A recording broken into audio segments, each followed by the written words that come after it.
Тэгээ тэрийг их зөв юм хийж байгаа гэж бол бодчихсон. Бурхан хүний гаднах байдаг зүр сэтгэлийг хардаг. Ямар зоос барьж яваг юм биш. Ямар сэтгэлээр өргөх гэж яваг юм. Бас тэр зоос нь тэр хүний хувьд ямар үн цэнтэй вэ гэдгийг бэлэгсэн авгаа харсан шиг бол хардаг байна. Эцэст нь тэд хоёр нөр гаргаж ирсэн. Тэд яг үнэндээ хүмүүсийг бурхантай уулзуулах биш. Харин өөрсдөө бурхны өмнө зогсож байсан. Тэд уг нь бол тэнд хүн бурхантай уулзах залбирлын гэр байх ёстой байтал. Хүмүүс тэнд байгаа хүмүүсээс болоод тэнд маш их одоо юм бурхантай уулзах уулзалтын бөглөрөл хүнд суртал хүндэгцүү байдлууд үүсчихсэн гэж байна.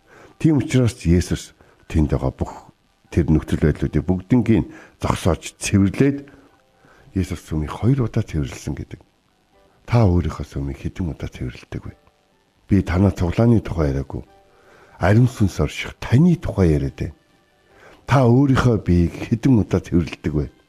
Та өөрийнхөө сүнслэг гэр орныг, ариун мөрхөг, ариун сүнс орших сүмийг та өөрийнхөө залбирлын гэр байх ёстой. Энэ одоо алхаж яваа ариун сүнстэй энэ бие итгэлийн амьдрал сүсэг байдлаараа хэдэн удаа цэвэрлэдэг вэ гэдэг асуултыг энэ өглөө танд тамаар байна. Хамтдаа үүнийг хийцгээе, хамтдаа нэг нэгэ урамшуулж нэг нэгэндээ тусалцгаая.